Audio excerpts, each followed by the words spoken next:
เขาบอกว่าตอนนี้เราแหลกมากปิดคอมพี่หน่อยได้ไหมปิดคอมยัง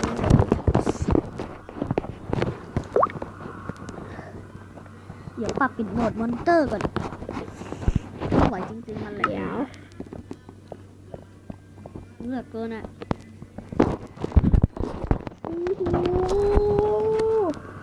ให้ดาบเพื่อนกับรองเท้า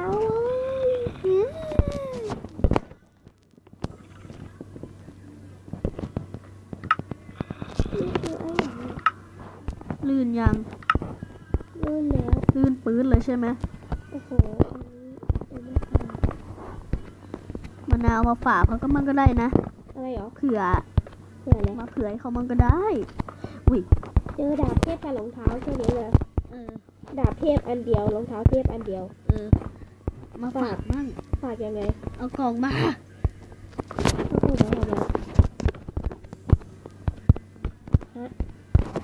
เขาแบ่งกันวิธีนั้นแหละออกไปโกเลมออกไปเดี๋ยวจับคอนซอมบี้ของเกสอะอุ้ย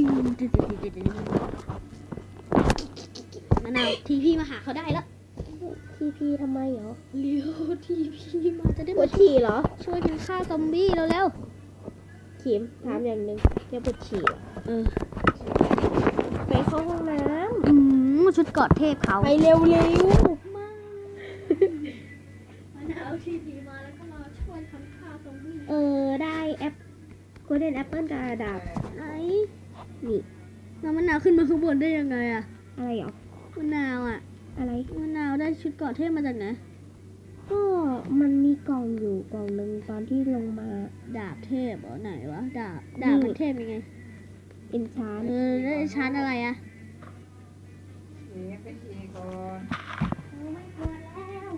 ไม่ปวดแล้วปวดขี้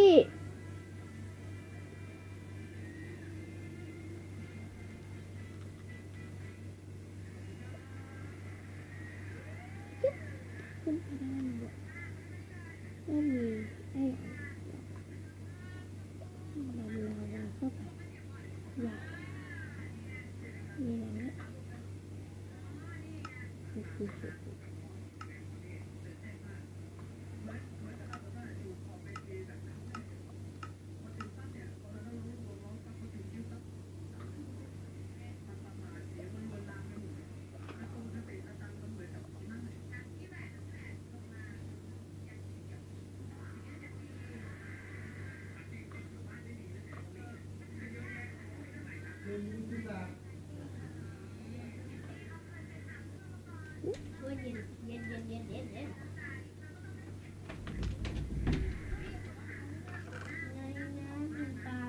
เราเจอรองเท้าแบบยังไงรองเท้าเทพเหรอเธอรู้ไหมว่าอะไรเราไม่ต้องการ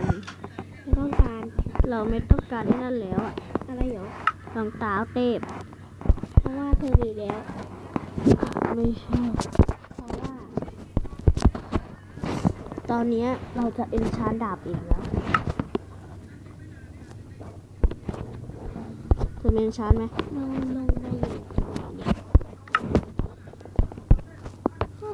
อยู่ที่เดิม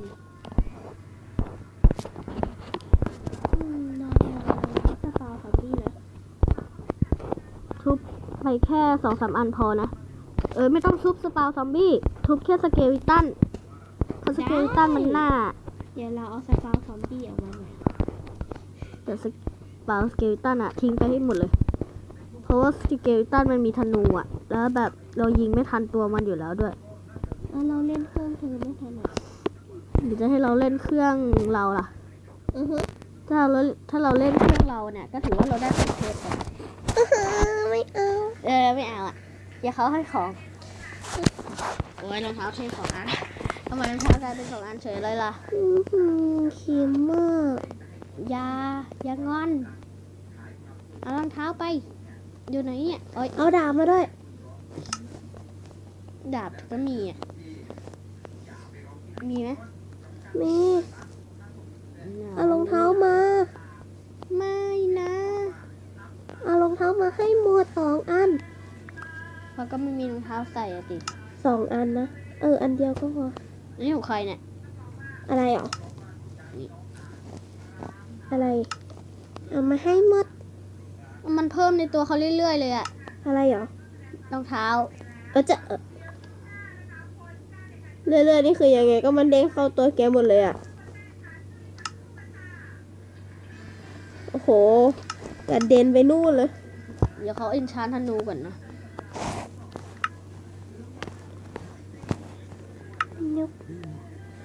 เรามีรองเท้าเทพแล้ว หมวกนะมันไม่เทพ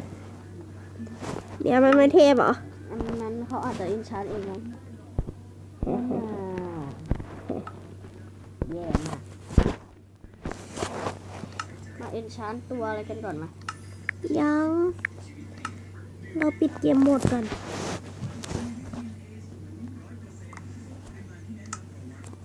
แป๊บนึงนะ แล้วเจ้าเอาถังมาจากไหนแล้วเนี่ย ก็เสกมาไง ธนูดิฉันเสกมาทำไมอะจากลาวา ใช่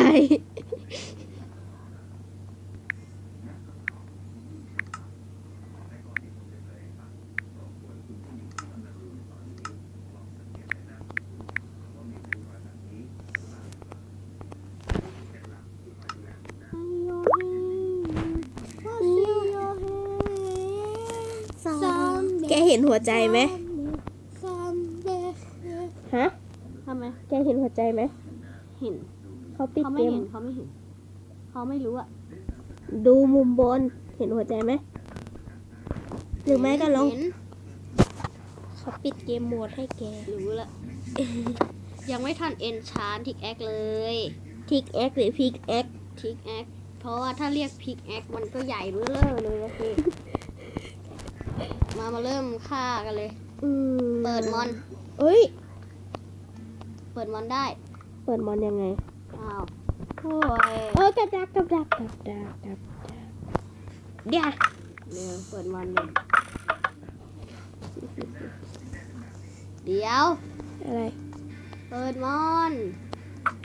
โอ้ย ลองเห็นไหม โอ้ย มันเป็นอย่างเงี้ย เอ้ยผ่านแล้วเหรอ เปิดมอนเหรอ ช่างมันเถอะไม่ต้องเปิดแล้วอื้อหือก ระโดด เราจะกระโดดด้วย แต่เราจะไม่บิน ขอแอปเปิลทอง แอปเปิลทองโกลเด้นนะ ม มาเอาสิ เพราะมันกันไฟได้ แป๊บนึง กระโดด เดี๋ยวเราขอกระโดดไปก่อนนะขอจุ๊บอืม เอาเธอตายเหรอ ไม่ตายกระโดดกลับโอ้ยเยี่ยมไปเลยได้ยากันไฟกับแอปเปิลก็เล่นมา ยากันไฟมา2 นาที ขอจุ๊บจุ๊บเอามาทำไม2 นาที ไม่รู้ เอาจุ๊บเธอต้องเอาชีวิตรอดสิ เดี๋ยว ก็เราขี้เกียจก่อน เฮ้ย อะไร ชีวิต เธ ร อ อดต้องเอาชีวิตรอด เดี๋ยว เรากระโดดเข้าไปในนี้ก่อน ให้เธอกระโดดก่อนเลย เธอต้องเอาชีวิตรอด มันน่าอย่างนี้แล้ว ลืมกดวิ่ง เธอ เราไม่มียากันไฟ เราขอทีพี ได้ทีพีมา ไหนบอกเธอเกมโหมดไม่ได้ไง หึ แล้วทำไมเราเกมโหมดได้ ถ้าเราขนาดเราเกมโหมดเอง ก็เรากดเกมโหมดผิดแล้วก็แกบอกผิดอ่ะ แกบอกว่า PE ตอนสุดท้ายอะก็แกบอกว่า PE แต่ความจริงมันเป็น DE เ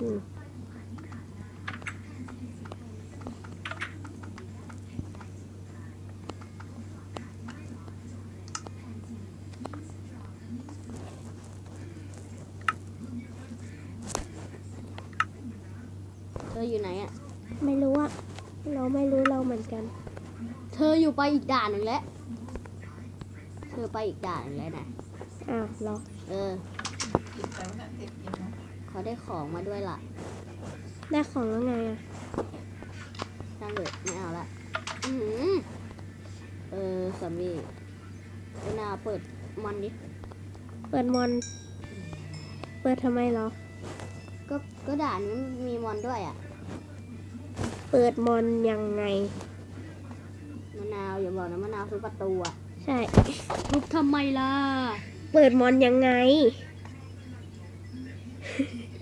เอาจริงนะเปิดไม่เป็น โอ้ยเคยเล่นไมค์ครับไหมเนี่ย เคย โอ้ย อ๋อก็นี่มัน PE ไม่ใช่เหรอ ก็เปิดมอนได้อะ ฮะ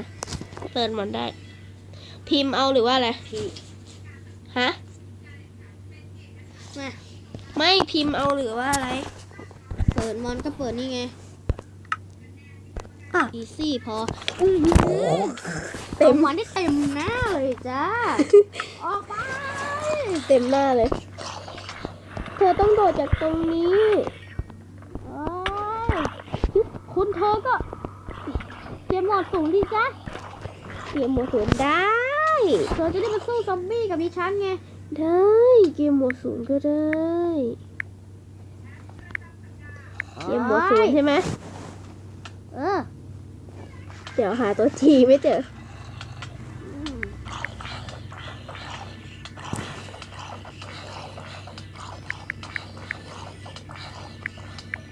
ด้วยด้วย เอ้า เกมโหมดไม่ได้เฉย กินไม่เป็นนะสิ เป็น โอ้ย อีซัม GAMEMO รู้แล้ว จังหวะหนึ่งว้า PE เนาะ นะ PE เนาะ PEP ดูสิ ก็แกบอก PE เขาบอก M เอ้ย MCP วัตเตอร์ โอ้ยอยู่ได้แล้วซอมบี้ฉันอยากสู้กับพวกแก เกมโหมดศูนย์ถ้าตาย วัตเตอร์อ๋อลืมพิมพ์ทับ โอ้ยเอาเข้าไป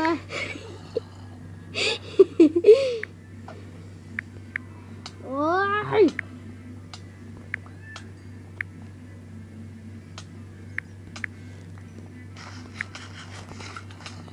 นี่ เรียบร้อย เกมโหมดศูนย์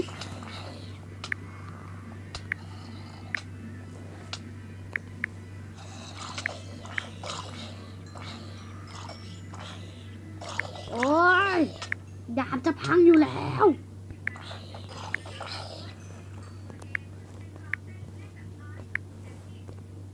เรียบร้อยศูนย์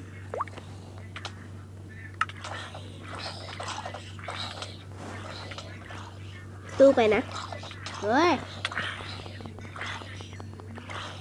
แค่นี้แหละเฮ้ยจุ๊บเอ๊ะ โอ้ย ไม่มีซอมบี้ตัวไหนมาสู้กับเราเลย เจ้าเกมโหมดถูกหรือยังเนี่ย อยู่แล้ว ไม่เชื่อดูเลย โอ้ย เห็นไหมมีตัวหนึ่งแล้ว โอ๊ะวัดตะทำไมหรอ อย่าบอกเธอเกมโหมด ฉันไม่ได้เกมโหมด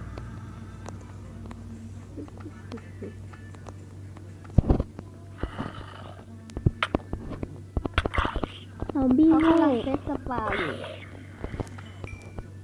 ซอมบี้มันโง่มาก โอ้โห ซอมบี้มันมีสมอง เพิ่งเห็น ว่าอะไร มันมีทางลับด้วย